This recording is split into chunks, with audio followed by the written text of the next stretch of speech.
The hidden danger of being too open-minded, why unlimited tolerance destroys itself. Today's exploration into the complexities of human nature is brought to you by Skillshare Myers, where you can cultivate and refine your creative abilities through expertly designed online courses. The first 500 viewers who click my link below will unlock a complimentary 1-month trial. We live in a world that constantly champions open-mindedness and tolerance as unquestionable virtues. From childhood, we're encouraged to embrace these qualities, whether it's trying unfamiliar cuisines, venturing into unknown territories, or welcoming diverse perspectives into our lives. Society repeatedly reinforces the message that being open-minded makes us better human beings. And in countless situations, this guidance proves invaluable. Open-mindedness fuels our capacity for learning, personal growth, empathy, and meaningful connections. It enables us to coexist harmoniously with people whose backgrounds and beliefs differ from our own. Yet what if I told you that these seemingly universal virtues can become our greatest weakness? What if unlimited tolerance contains the seeds of its own destruction? The community that destroyed itself. Imagine you're passionate about creating positive change in your neighborhood. You decide to establish the Tolerance and Anti-Discrimination Alliance, an organization dedicated to combating prejudice through education, dialogue, and community outreach. The response overwhelms you in the best possible way. People from every conceivable background want to participate, different faiths, political affiliations, ethnicities, ages, and life experiences. Your inaugural meeting arrives, and immediately, storm clouds gather. Several members begin expressing harsh judgments about others in the room. They haven't bothered to get acquainted with these individuals as people, yet they're making cruel observations based solely on assumptions about their beliefs, appearances, or identities. The situation deteriorates rapidly. You separate these disruptive individuals and inform them they must leave the organization. Wait just a minute, one of them protests, their voice dripping with calculated indignation. Isn't this supposed to be the Anti-Discrimination Alliance? Aren't you supposed to welcome everyone regardless of their beliefs? How can you exclude us for our viewpoints? Their logic appears sound on the surface. Your mission statement does emphasize inclusion and acceptance for all. Confused and wanting to honor your founding principles completely, you reluctantly allow them to remain. The following weeks become a nightmare scenario. Your well-intentioned efforts to build understanding and cooperation are systematically undermined from within. The problematic members continue their hostile behavior, making others feel unwelcome and unsafe. Many original participants abandon the group entirely, unable to tolerate the increasingly toxic environment. Ironically, your organization that began with the noble goal of promoting tolerance has evolved into something that actively drives away the very people it was meant to protect.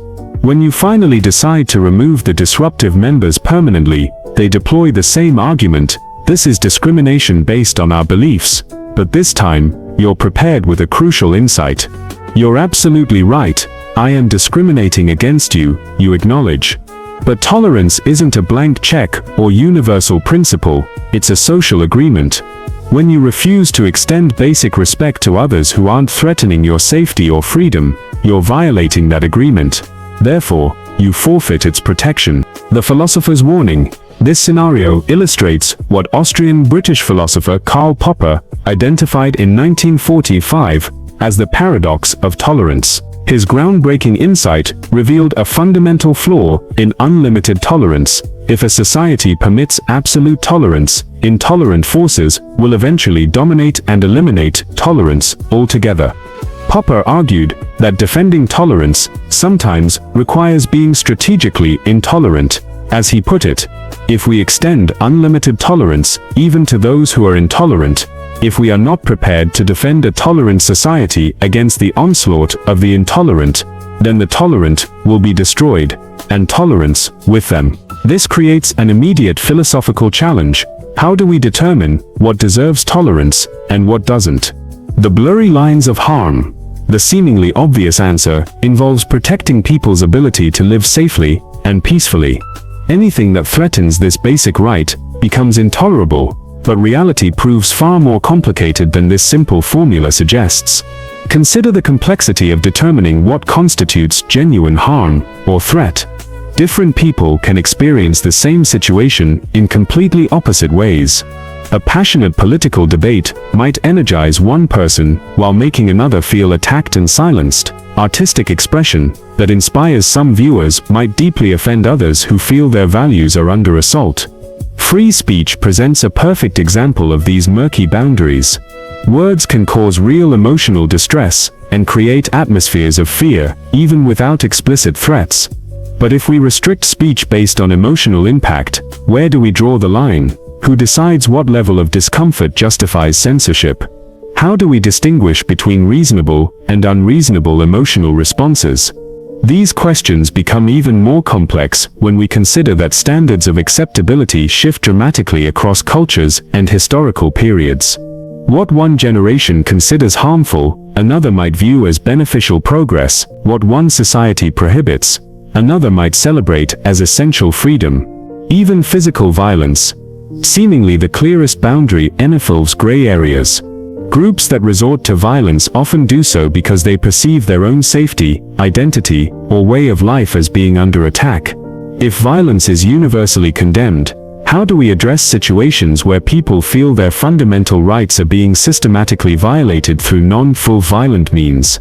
The personal paradox, this philosophical dilemma, extends beyond social policy into our individual lives. When we become so open-minded that we accept everything as potentially valid, we inevitably welcome harmful influences into our personal sphere. We might maintain relationships with people who consistently undermine our goals and well-being, simply because we believe we should be tolerant of different personality types. We might pursue opportunities that conflict with our core values, because we think being open-minded means saying yes to every possibility. We might accept treatment from others that we know is wrong, because we want to avoid seeming judgmental or closed-minded off. In essence, unlimited personal tolerance can cause us to lose sight of our authentic selves and compromise our genuine needs and aspirations. The art of strategic boundaries. The solution isn't to abandon open-mindedness, but to practice it wisely. We need what I call strategic tolerance. The ability to remain genuinely open to new ideas and experiences while maintaining firm boundaries around our core values and well-being. This means being welcoming toward differences that enrich our understanding without accepting behaviors that cause genuine harm.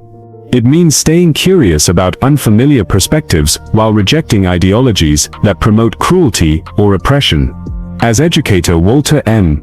Koch wisely observed, "Don't keep your mind so open that your brains fall out." Navigating your creative journey, this principle of strategic openness proves especially relevant when pursuing creative and professional development.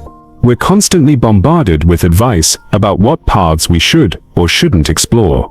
Well-meaning friends, family members, and society at large often try to steer us away from pursuing our authentic interests and talents.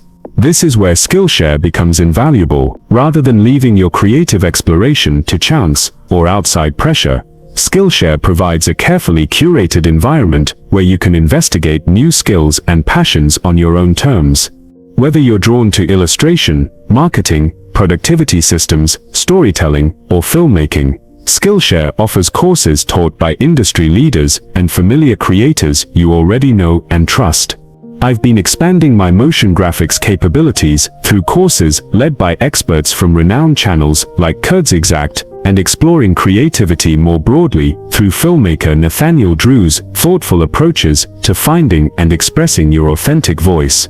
The beauty of Skillshare lies in its structured yet flexible approach. You can progress at your own pace while learning from proven experts, eliminating the guesswork and potential pitfalls of unguided exploration. The wisdom of selective openness, your identity and purpose, emerge through the choices you make about what to invite into your life and what to keep out. To remain true to yourself, you must become skilled at distinguishing between influences that serve your growth and those that hinder it. This doesn't mean becoming rigid or closed-minded. Instead, it means developing the wisdom to be selectively open, embracing what enhances your authentic self, while filtering out what diminishes it. True strength lies not in accepting everything indiscriminately, but in having the courage and clarity to make conscious choices about what deserves your tolerance, attention, and energy. Remember, being open-minded doesn't require being empty-minded. The most profound growth often comes not from letting everything in, but from choosing wisely what to welcome into your life. Start exploring your authentic creative potential today. The first 500 people to use my link will receive a complimentary 1-month Skillshare trial, giving you access to thousands of carefully designed courses that can help you discover and develop your true talents. Thank you for joining me on this exploration, and I'll see you in the next video.